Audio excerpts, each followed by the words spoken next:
Hello and welcome to Other Voices, brought to you by Peninsula Peace and Justice Center. I'm your host, Paul George. Every 5 or 10 years, the United States Defense Establishment reviews what it calls its nuclear posture, how and when the United States might use its vast nuclear arsenal. The Trump administration has just released its first nuclear posture review, and we're going to take a look at that on this month's Other Voices. As you might expect with the Trump administration, there are some unusual elements in it. One national security columnist actually referred to it as bonkers. To help us find our way through all this legal and military gobbledygook, we're really pleased to welcome back Jackie Cabasso, Executive Director of Western States Legal Foundation. Jackie, welcome back to Other Voices. Thanks, Paul. Nice to see you again. Glad to have you here keeping us up to date on all things nuclear. I'll just mention that Jackie has been continuously active in nuclear disarmament, peace, and environmental advocacy for well over 3 decades and all around the world. And we're glad to have you here with Other Voices. First of all, just you have been on before, but remind people what Western States Legal Foundation does. Okay, Western States Legal Foundation was founded in 1982. It is a nuclear disarmament advocacy organization that over the years increasingly has placed nuclear weapons and nuclear disarmament in a much broader context. We are based in commitments to nonviolence and international law, and which has guided us into many different spheres of activity. For example, I serve as the national co-convener of United for Peace and Justice now. For the last couple of years have done so. The name of the organization is always questioned, so yes, let me tell you where it came from. In there? Right. It was founded in 1982 to protect the rights of nonviolent anti-nuclear power protesters at the Diablo Canyon nuclear power plant. They were being charged with being assessed for their own law enforcement costs and accused of injuring PG&E workers and a bunch of false allegations all the way around, and they by the Pacific Legal Foundation. The Pacific Legal Foundation, which is still around. Very conservative. Very conservative, very well funded. Yeah. So the founders of Western States Legal Foundation, who were part of the Abalone Alliance Legal Collective, in their wisdom decided to name themselves Western States Legal Foundation. So it's always been a kind of a two-edged sword, if you will, because it doesn't say who we are, but then sometimes it's good it doesn't say who we are, and we get into all kinds of places. So it's been a constantly evolving mission and process in terms of what we do, how we try to analyze what's going on in the current situation and so on. Who could have imagined the situation we're in now 35 years ago? Or when the Cold War ended? Who could have imagined? Yeah. The Cold War ending and perhaps coming back, I think, is going to be a topic tonight. As part of your work with Western States, you often go to international conferences on... Yes, very often. Yeah. I'll be going to the Nuclear Non-Proliferation Treaty Preparatory Committee meeting for the 2020 review, which is happening in Geneva in April and May. That's under the United Nations. And then there's also a United Nations high-level conference on disarmament happening in May in New York. And how do non-governmental organizations fit into this picture at the United Nations? It's a pretty robust presence, I think, yes, of NGOs. It is. It depends upon which process it is. Yeah. And in the field of nuclear disarmament advocacy or nuclear weapons negotiations of different types, access to non-governmental organizations has been much more restrictive than in other fields, for example, environmental negotiations or women's rights or so on. Over the years, that has slowly been changing, and now we're sort of part of the landscape. We get accredited, we can observe most of the sessions. There are sessions in the NPT, for example, dedicated to NGO presentations to the governments. At the negotiations on the treaty to prohibit nuclear weapons, which concluded last July, NGOs actually had full access and were able to participate from the floor in the negotiations. So that was a very different kind of Was that experience. because that was a General Assembly? It was General Assembly, and the nuclear-armed states and their allies were boycotting the negotiations, and the non-nuclear weapon states welcomed the presence and participation of civil society, who's been advocating for the prohibition of nuclear weapons for decades. Yeah, and we're going to talk about that later because it's actually mentioned in this nuclear posture review. Before we get to the nuclear posture review, though, we are taping this on March 6th, and there was just some pretty stunning news earlier today. Korea saying, now we've only had the word through South Korean press secretary, but apparently there's been a breakthrough there. Why don't you describe that and your reaction to it? Well, I'm very, very encouraged by this. People here generally don't know that the United Nations unanimously adopted a resolution calling for an Olympic truce, starting a week before the Olympics and extending through March 25th, which will be a week after the Paralympics. That created an opportunity, an opening, I think, for President Moon of South Korea, who really wants peace and reconciliation on the peninsula, to invite North Korea to come and participate. They had a joint, they marched together under a unified Korean flag in the opening ceremony. They had a joint women's hockey team. It was quite something, and Kim Jong-un's sister came, who was the first member of the Kim family to visit South Korea, I think, in 70 years. So it was quite a breakthrough. And so Moon has really taken the bit here in the absence of any U.S. leadership on diplomacy, since the U.S. doesn't even have an ambassador to South Korea. And their top North Korea negotiator is retiring. Right. And so what happened today is an extension of that process that began with the Olympic truce. And I have here the exact translation of the South Korean statement that was issued today, translated by a Korean activist. So the North made clear its will to denuclearize the Korean Peninsula and clearly stated that if military threats against the North are resolved and the security of its system is guaranteed, it has no reason to possess nuclear weapons. The North Korea expressed readiness to have candid talks with the United States to discuss the issue of denuclearization and normalization of U.S.-DPRK relations. And the North made clear that as long as talks continue, it will not resume strategic provocations, such as additional nuclear or ballistic missile tests. The North also confirmed that it will not use its nuclear or conventional weapons against the South. So this is quite stunning. And I should also say, another thing that President Moon did was he actually persuaded the Trump administration to delay joint U.S.-South Korea war drills that were planned right after the Olympics. And so those have been postponed. Oh, they have. And what we're calling for now is an indefinite postponement as a further way to encourage the process of diplomacy to unfold. Yeah, that's these joint military exercises between South Korea with South Korea and the U.S. Right. One of the A provocation to the North. Yeah. Mm-hmm. So there are some big ifs in there. You know, Absolutely. What is if threats are reduced Absolutely. and security guaranteed? But they're talking, and President Moon will be going to North Korea for a summit at the end of April. So, which will be the first time the two presidents have sat down together since 2007. That's that to me is the biggest breakthrough that they have that they have the summit scheduled. And the date is on there. So, I mean, we have to really step up the calls for diplomacy now to members of Congress, you know, letters to the editor, op-eds, just any way we have to get the word out that this is what diplomacy looks like, and there is no alternative. There is no military alternative. Full stop. Yeah. And sanctions are not diplomacy. No, they are not.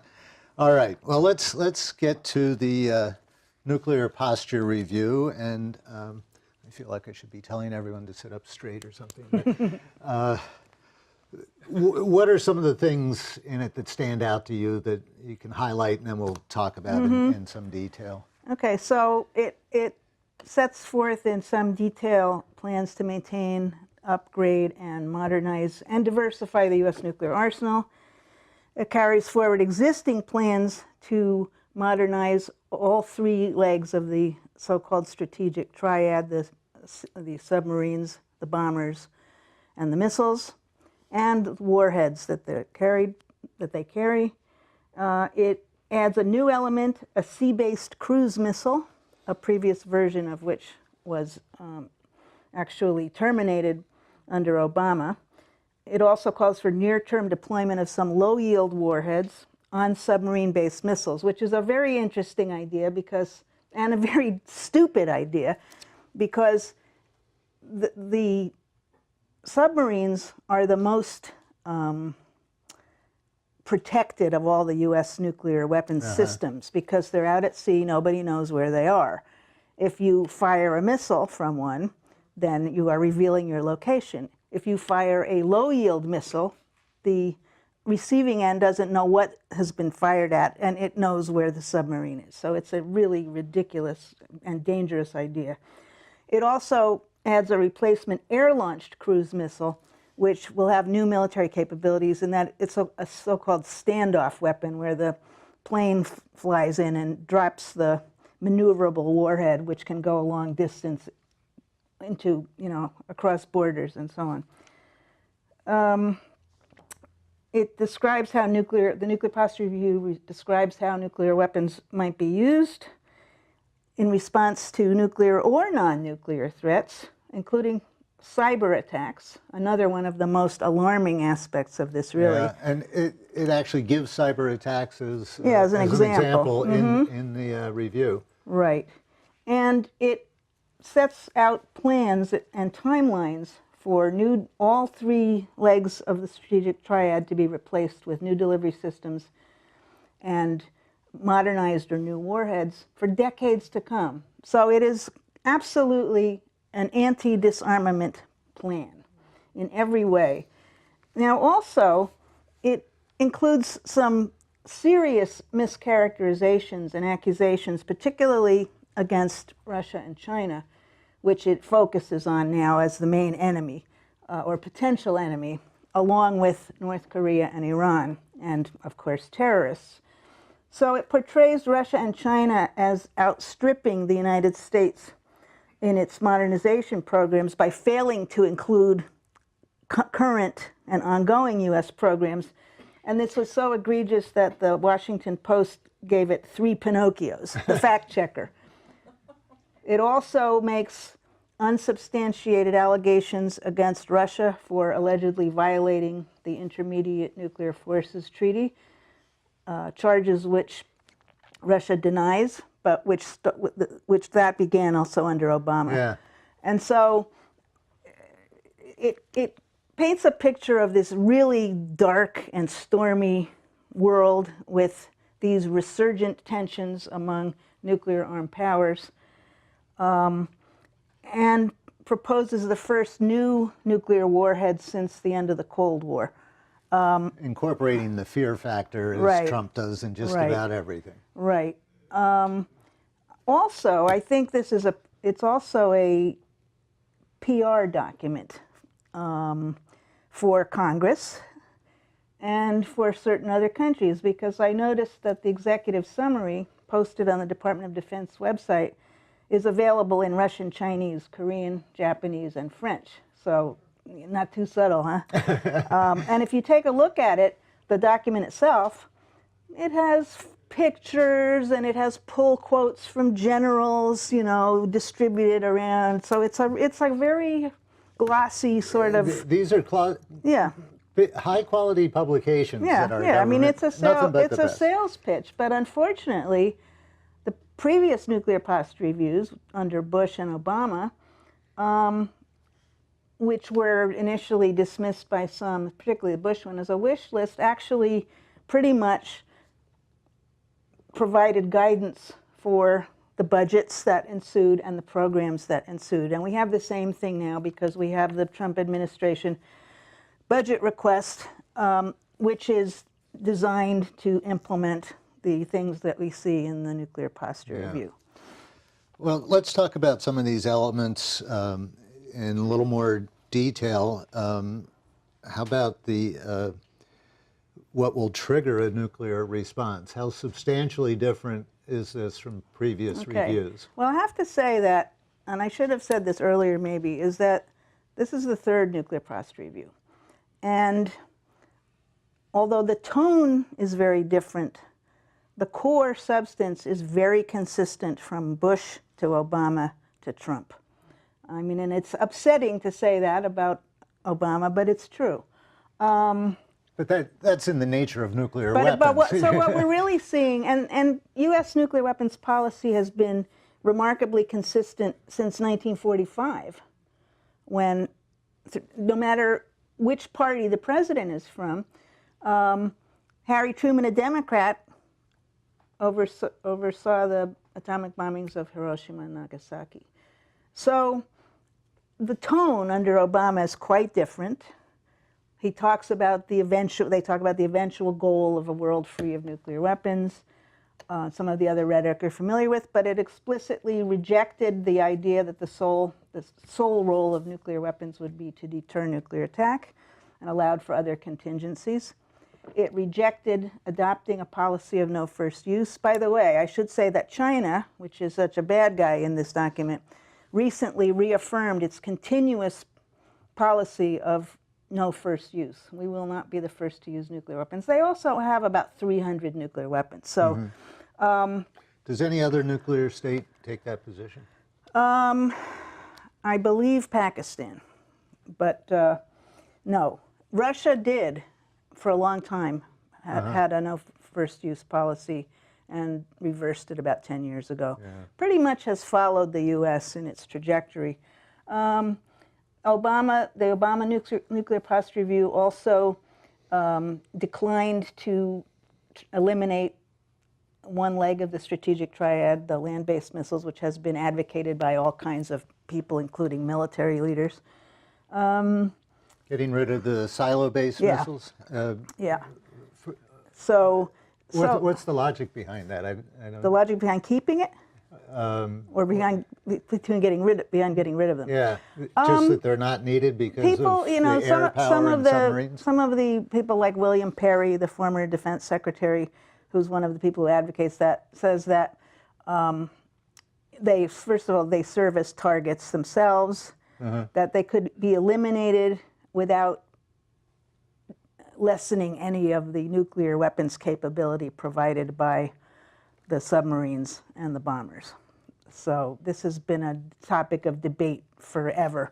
But in any case, Obama rejected that as well. So Obama did say we will not develop any new nuclear weapons or nuclear weapons with new military capabilities, but that wasn't true, because there were already modernization programs going on under Obama, which started under Clinton, by the way. So we have the B-61-12 now, which is a modification of an existing B-61. Which it has is a selectable... a warhead, or...? It's a bomb. It's dropped from a strategic bomber.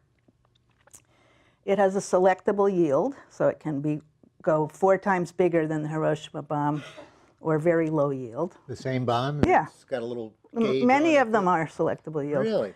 And it has a new tail kit, which makes the guidance much more precise, so which many people believe makes it more usable.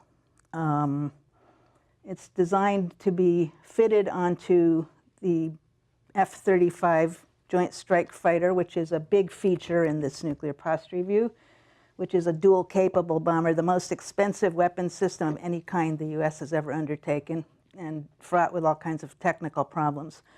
But the idea is never actually see. But the idea is that the F-35 and the B-61-12 will replace the U.S. nuclear weapons that are stationed at NATO bases in 6 countries in Europe. The emphasis on, and one of the most incredible things to read in here is the emphasis on new low-yield weapons. Now, as I said, they're already, low yield is actually, Hiroshima and Nagasaki were low yield, just so you know. That officially. That's what they're called now. So destroying an entire Yeah. modern city is low yield. So to go back to, right. And so one of the allegations that's unsubstantiated against Russia is the claim that Russia has this new policy which is called escalate to de-escalate, in which Russia would use a low-yield nuclear weapon early on in a conflict to prevent a full-scale nuclear war. And this is highly contested by Russia experts. And so Russia does have a lot more so-called tactical nuclear weapons than the United States does, which, you know, that meaning shorter range. And so the logic in here is argued that if the U.S. has more low-yield nuclear weapons, it won't lower the threshold to use. It'll raise the threshold to use because Russia will be deterred. So, you know, there's a lot of extremely screwy stuff, at least to our common sense. So the low yield, the new proposal for these new lower yield bombs and missiles is portrayed as deterrence to the Russians using their low yield. Yeah. Okay. So we have to build a new round of weapons. Right. Okay. Now, I mean, the whole thing about the whole question of deterrence also bears a few words here, because there's all kinds of language in here. Deterrence means one thing. It means the threatened use of nuclear weapons.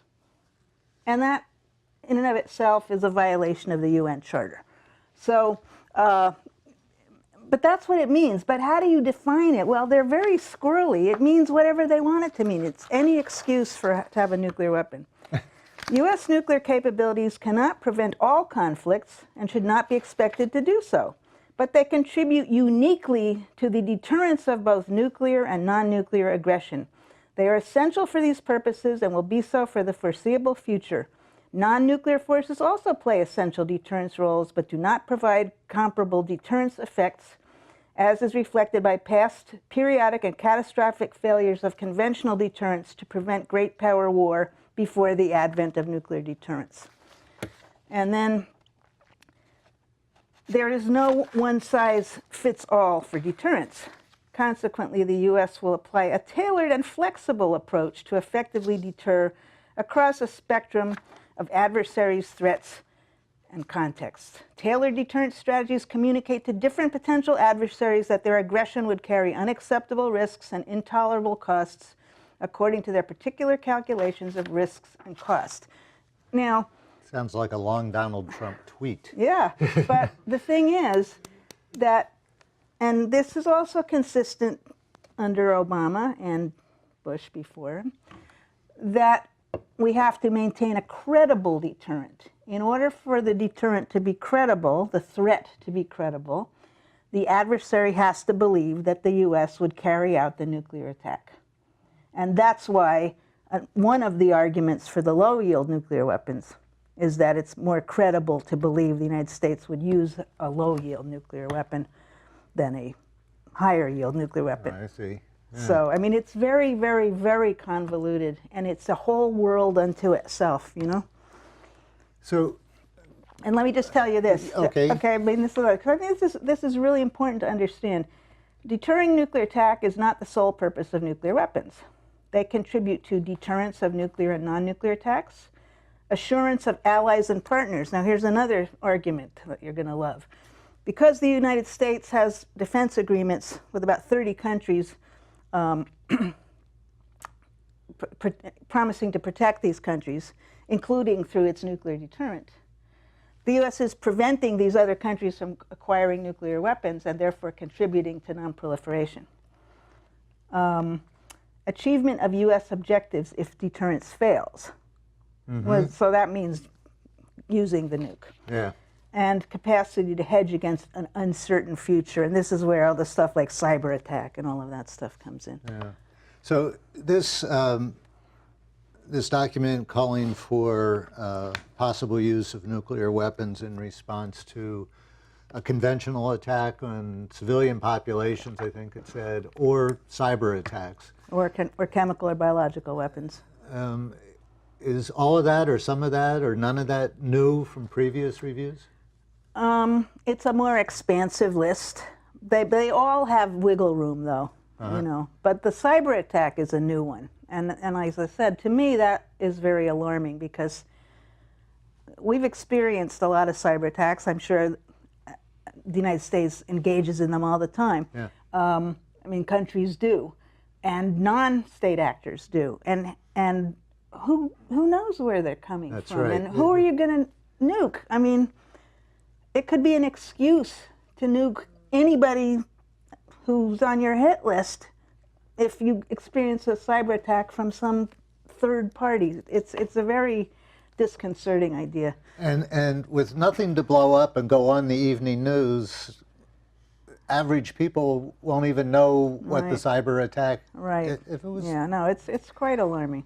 That aspect of it, by the way, is what led to the use of the term bonkers that I referred to, and that we've named this program after. Especially That was someone from the American Federation of Scientists. Right, and especially with Donald Trump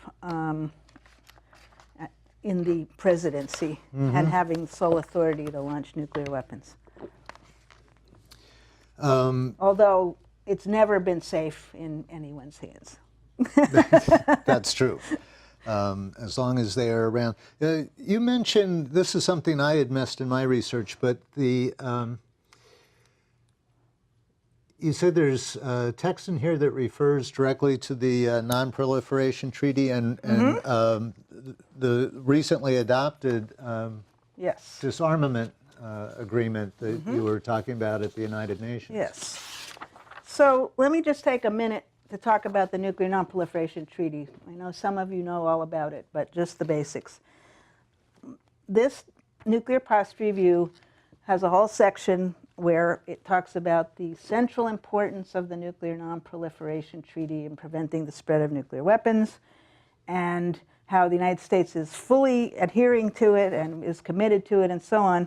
Well, the Nuclear Non-Proliferation Treaty was a deal that was made, brokered by the original 3 nuclear-armed states, the US, the Soviet Union, and the UK, because they were afraid that a lot more countries were going to acquire nuclear weapons. And so in the 1960s, they negotiated this deal. If countries would join and forswear nuclear weapons, the nuclear-armed states would promise to eliminate their nuclear weapons. And in exchange, the really unpleasant part of this is the non-nuclear weapon states were promised assistance with so-called peaceful nuclear technology. So it opened for signature in 1968. It entered into force in 1970, becoming binding domestic law.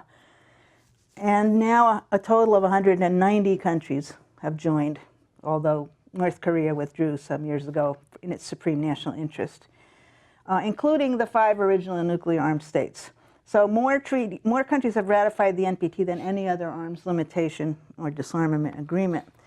And let me just, a couple of things that I think are really important.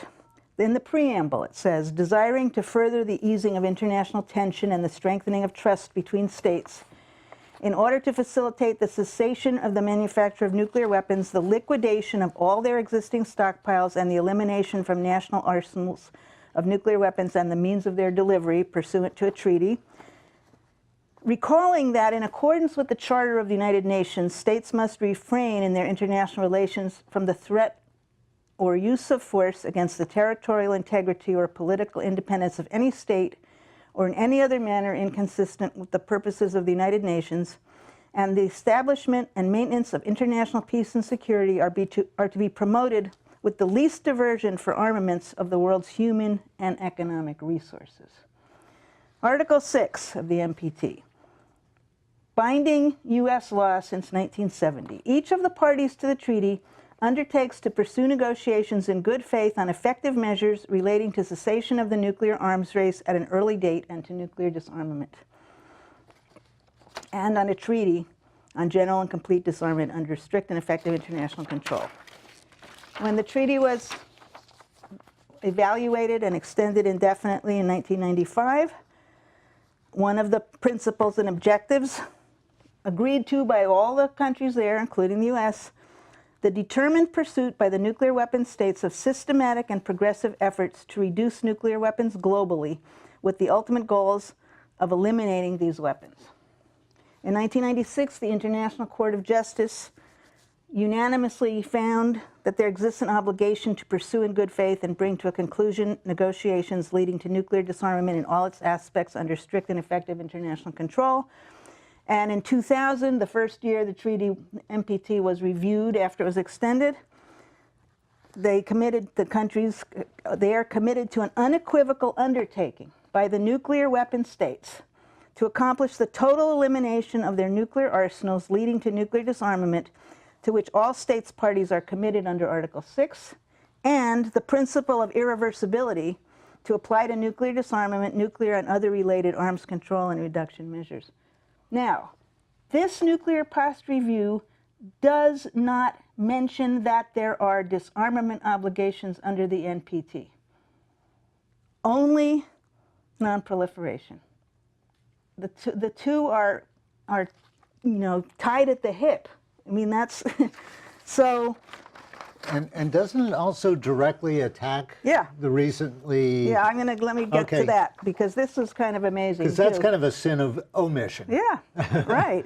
Big omission. But... So after a several-year process, the UN General Assembly in October of 2016 mandated negotiation on a treaty to prohibit nuclear weapons. That would be the first explicit prohibition on nuclear weapons. There were 2 sessions held. There were 130 countries participating. All of the nuclear armed states and their allies boycotted, except for the Netherlands, which is a NATO member. And on July 7th, the treaty was adopted by a vote of 122 to 1, that one being the Netherlands. And in September, it was opened for signature and ratification. The U.S. strongly opposed it. As soon as it was adopted, said we'll never join, and so on. This treaty prohibits the possession, acquisition, stockpiling, use, or threat of use of nuclear weapons. And I stress threat of use because that's deterrence. So the majority of the countries that don't have nuclear weapons have decided that deterrence is illegal. So in this nuclear posture review, under this discussion of the Nuclear Nonproliferation Treaty and what a cornerstone it is, and the U.S. full commitment to it. Finally, it is important to recognize that the Nuclear Weapons Ban Treaty, opened for signature at the UN in 2017, is fueled by wholly unrealistic expectations of the elimination of nuclear arsenals without the prerequisite transformation of the international security environment. This effort has polarized the international community and seeks to inject disarmament issues into non-proliferation fora, potentially damaging the nonproliferation regime. The treaty could damage U.S. security and the security of our many allies and partners who rely on U.S. extended nuclear deterrence. The terms of the Nuclear Weapons Ban Treaty also could undermine ongoing and prospective military cooperation between the United States and signatory states, cooperation that is critical to the maintenance of credible extended nuclear deterrence. So, maybe Orwell, was writing from the grave. I don't know. Yeah, so they went out of their way to attack this new 130 nation agreement. Yeah. So to follow up, the nuclear posture review was released on February 2nd. And then just a week ago, on March 1st, a month later, Vladimir Putin gave this rather startling speech as part of his re-election campaign, where he had a lot to say about nuclear weapons. Right. What's your reaction to that speech, first of all? Well, I don't think that speech was written in response to the nuclear posture review. I think, although that helped, but first of all, it was part of a much longer speech that had dealt a lot with the domestic situation, the domestic economy, and so on. So that was yeah. the main audience, were Right. Russians and Right. the Russian parliament. Right. But I thought elements of Yeah. the nuclear references had a different audience. Yeah, no, I think you're right. I'm just saying we need to sort of Yeah. realize there are multiple audiences for these things. Yeah, and he didn't go out just to talk about Right. nuclear weapons. For years now, since the end of the Cold War, Russia has increasingly expressed its unhappiness with the status quo in which the United States has overwhelming conventional military superiority, and in which the United States has expanded NATO right up to its borders. Something they promised they would not do. Is developing missile defense, so-called missile defenses, which the Russians believe are directed at them. And missile defenses actually are not defensive weapons. They're actually like shields that work with offensive weapons as swords. The U.S. has deployed missile defense interceptors in Poland. Russia has responded by moving its own short-range Iskander missiles to Kaliningrad. So we have all this going on. And then we also have the U.S. commitment to develop so-called prompt global strike weapons, which would be a weapon that could hit any target on Earth in an hour or less, armed with either a conventional or a nuclear weapon, a capability that doesn't exist now. And so in its 2010, its own 2010 nuclear posture review, it had a different name, Russia laid all this out and said that therefore it was modernizing its nuclear weapons along the same lines as the United States to compensate for this overwhelming conventional forces. Now, with the U.S. insistence on missile defenses, Putin has been saying for a while now, but he never said it as clearly, that Russia is developing some new kind of nuclear weapon that would be able to evade the radars of the missile defenses. And so he claimed in this speech to have two new nuclear-powered nuclear weapon systems. Yeah. An autonomous underwater drone, nuclear-powered, and a nuclear-powered cruise missile that, if it was nuclear-powered, it could fly forever. It wouldn't need to be refueled. It also would be probably the scariest, most dangerous nuclear weapon ever developed, because how would you have a nuclear reactor light enough to have on a missile unless it didn't have any casing? I mean, it would be. However, this question of strategic stability has never been adequately addressed. And so, for example, and Mikhail Gorbachev has been warning about this for years. And in 2009, he said, the United States spends on military purposes almost as much as the rest of the world put together. Military superiority would be an insurmountable obstacle to ridding the world of nuclear weapons. Unless we discuss demilitarization of international politics, the reduction of military budgets, preventing militarization of outer space, talking about a nuclear-free world will be just rhetorical. Now, I don't want to excuse Vladimir Putin, because I don't think, a lot of people on the left tend to, make him out to be a good guy. Just because you're being threatened with nuclear weapons doesn't mean you should develop nuclear weapons to threaten back. You could take a different approach. And a great leader of a great power would, in my opinion, take a different approach and say, we're not going to play this game anymore. We have all these domestic needs, which is true in the first part of his speech. Our economy is lagging. We need investment in all of that stuff. So, you know, I have a mixed reaction to it, but I understand where it's coming from in the world of realpolitik, and it's true. And we've never come to grips with this. This is why nuclear disarmament cannot be addressed or achieved, I believe, as a single issue. It has to be in this broader context because it is. Yeah, you know? It is.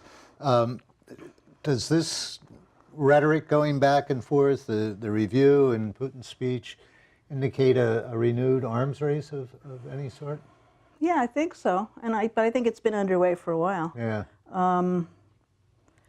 It's not just rhetoric, because we have going on now in Eastern Europe over the last year especially, or year and a half, there have been a series of military exercises on both sides, joint US-NATO exercises and Russian exercises on the other side, which are the largest ones since the end of the Cold War. Yeah. And as Mikhail Gorbachev said someplace else, it looks like the world is getting ready for war. Exercises that used to be conducted, you know, hundreds of miles apart are now happening almost at point-blank range. Across the border from each other. Yeah. So I think that there's also, that has to be taken into account, as well as what's going on in Syria, where you have the potential for a direct conflict between the U.S. and the in the Russians. Baltic Sea also, because Russian bombers have come very close to U.S. warships, and there have been a number of incidents there too. One more thing on Russia, U.S., and then I want to get our audience involved in this. The last agreement made was the New START agreement, which capped deployed weapons to, was it 1,500? 1,500, yes, 1,500 deployed strategic weapons, but the weapons were counted as bombers, and each bomber can hold up to 6 warheads. So the fuzzy math. And Hans Christensen, a very respected nuclear weapons analyst at the Federation of American Scientists, estimated that START would probably only result in 100 to 200 fewer weapons on the U.S. side. Nevertheless, it's due to expire in 2020, I believe. Yeah, 2021. And, it just entered into force now. Yeah, but it's due to expire, and if I'm understanding this right, Putin has already offered to extend that, and Trump has rejected that? Do I have that right? No, the Nuclear Posture Review says the U.S. would be willing to extend it. Oh, okay. Yeah, and would also be willing to consider follow-on negotiations, but Russia has refused to do that. Well, it's true that Russia did reject an offer by Obama to do follow-on negotiations, but that's because of all those other reasons I've outlined, where the United States was saying, no, we're not going to talk about that. And as you brought up this whole total nuclear modernization, rebuilding the entire, all the weapons. The weapons also started under Obama. Yeah. It started under Clinton. Bush. Under Clinton, because Clinton made a deal for Senate ratification of the Comprehensive Test Ban Treaty. He created the Stockpile Stewardship Program. That's right. And and what's the current price tag? The current price tag is... It had been about $1.5 trillion. Yeah, no, that's over the next 30 years. That's what it is. However, let me tell you, this is kind of amazing. The Trump administration, there's the National Nuclear Security Administration, which is a semi-autonomous agency within the Department of Defense that handles research, development, testing of warheads only, not delivery systems. So the Trump administration budget proposes a $1.8 billion increase in the National Nuclear Security Administration's weapons activities spending for fiscal year 19 to over $11 billion. And this, again, it's only warheads and bombs. Does not include the much larger budget lines for delivery systems, the missiles, submarines, bombers, which appear in the Department of Defense budget. And it's the Congressional Budget Office that estimated 1.2 trillion plus over the next 30 years. And this program is projected beyond 30 years. So the Obama administration took the U.S. beyond the Reagan-level warhead spending to the highest in U.S. history. And the Trump budget would take us to twice the average constant dollar Cold War spending for warhead research, testing, and production. Twice, in Good. inflation-adjusted dollars. I feel safer already. Because part of this also is, and it's in here and it's in the budget, is rebuilding the crumbling infrastructure, which is absurd. If anybody has toured one of the weapons labs or production facilities, and I unfortunately have toured most of them, they are the hugest, most high-tech institutions you can imagine. So now we know where Trump's infrastructure program right, exactly. is really rooted. So this is including recreating the capacity to produce up to 80 plutonium pits a year, ensuring new tritium production, and funding the uranium processing facility in Tennessee, which has been sort of in a budget battle for the last few years. So it's reinvesting in that, and also in a program to recruit and train new young scientists. Yeah. Yes, education too. So yeah, right. we've got all right, let's see if there's anybody in the audience with a question or a comment. And we'll have Crystal come up to you with a microphone. I don't see any hands going up. You're doing a great job covering all the bases. So I can make one more point, or is this going to get cut out? Which is just that one of the other emphasis in this nuclear posture review is the full integration of nuclear and conventional warfighting. That also is not new. That actually is from the Bush administration nuclear posture review, where they're fully integrated. But the emphasis on it, again, is concerning because, you know, one thing leads to another. it looks like we're having some trouble with our audience mic, so let me just turn back to you. We may have to cover this. Let's get to the what do we do question. And I guess the first thing is all of this has to be paid for. So at some point, all these proposals in this posture review are going to have to get approved by Congress. So you said some of it's already in the budget. You know, unfortunately, supposedly we have two political parties, but both of them are war parties for the most part. And so it should be a no-brainer, it seems to me, to get Congress to cut funding. And maybe there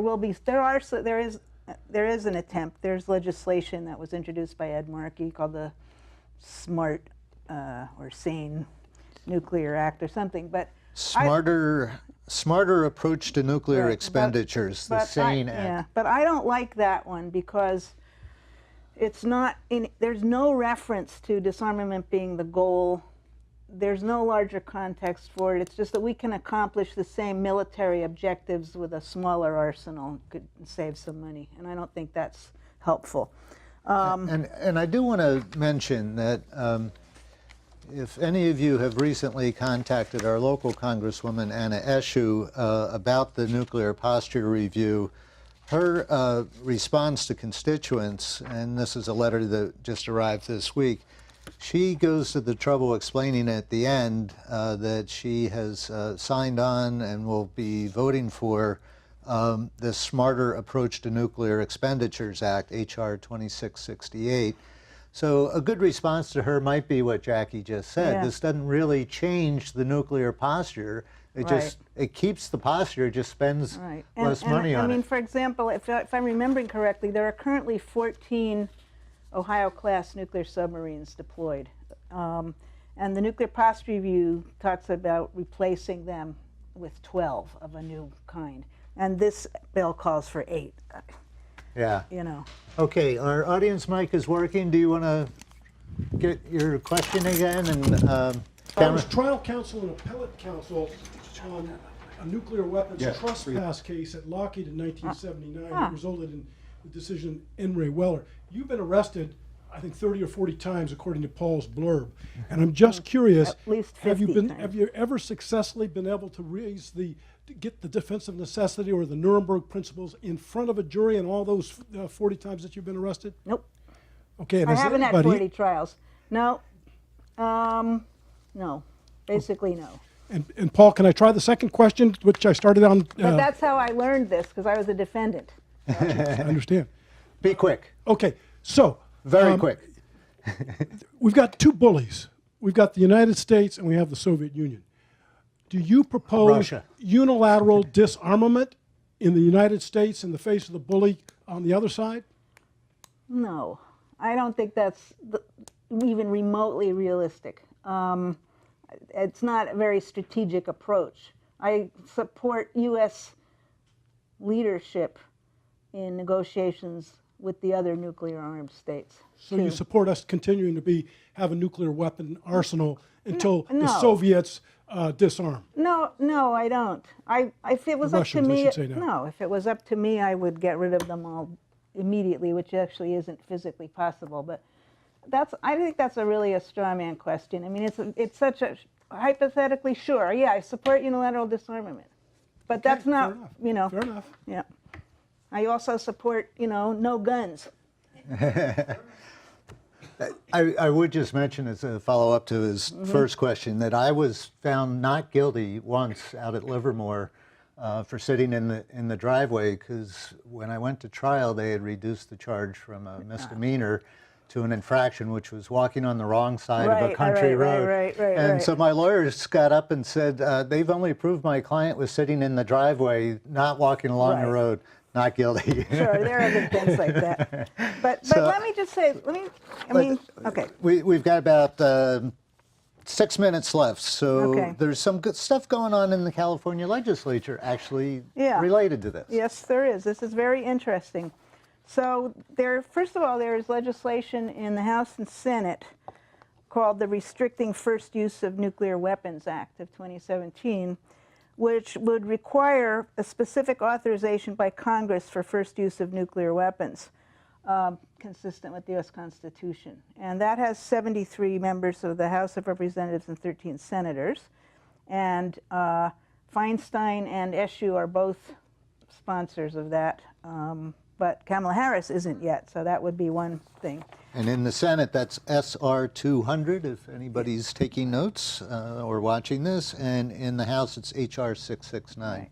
And in the California legislature, there are two bills that have just been introduced, or two resolutions, joint resolutions. One of them is the Restricting First Use of Nuclear Weapons Act of 2017, introduced by Cecilia Aguilar Curry, which talks about this bill that I just mentioned, and resolved by the Assembly and the Senate of the State of California jointly that the legislature urges the United States Congress to speedily take up and pass the Restricting First Use of Nuclear Weapons Act of 2017 and send it to the President for his signature.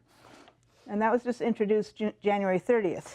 Then this other one, that's Assembly Joint Resolution 30. The second one, Assembly Joint Resolution 33, introduced by Assemblymember Limon. This measure would urge our federal leaders and our nation to embrace the Treaty on the Prohibition of Nuclear Weapons, make nuclear disarmament the centerpiece of our national security policy, and spearhead a global effort to prevent nuclear war. So I think these are very interesting, and I think it would be very much worthwhile trying to get lots of sponsors and get some attention to these, because California is really leading in a lot of different ways. Yeah. And so again, AJR 30, that's in support of the Restricting First Use Act that's in Congress. So it'd be useful to have that passed, especially in an election year, because all these congressional people are running for re-election. And AJR 33, which encourages support for the Prohibition Treaty that you were referring to, that was just passed by the General Assembly. Right. And then the other thing is that the through Mayors for Peace, which I also work for, the U.S. Conference of Mayors, which is the national association, nonpartisan association of mayors of cities with populations over 30,000, have unanimously adopted very strong disarmament resolutions each year. And so the 2017 resolution is entitled Calling on President Trump to Lower Nuclear Tensions, Prioritize Diplomacy, and Redirect Nuclear Weapons Spending to Meet Human Needs and Address Environmental Challenges. And I was just rereading it, and I discovered that there is a provision that the United States Conference of Mayors calls for the administration's new nuclear posture review to reaffirm the stated U.S. goal of the elimination of nuclear weapons, to lessen U.S. reliance on nuclear weapons, and to recommend measures to reduce nuclear risks, such as de-alerting, improving lines of communication with other nuclear-armed states, and ending nuclear sharing, in which Belgium, Germany, Italy, Netherlands, and Turkey host U.S. nuclear bombs. And then, as opposed to the approach that same legislation takes, the U.S. Conference of Mayors calls on the President and Congress to reduce nuclear weapons spending to the minimum necessary to assure the safety and security of existing weapons as they await disablement and dismantlement, and then goes on to elaborate how those funds should be spent to meet human needs. Jackie Cabasso has been our guest, Executive Director of Western States Legal Foundation and a tireless disarmament activist. Thanks for joining us. I'm not sure what we're doing next month. There's probably going to be something bonkers going on. Thanks for being here. Jackie, thank you.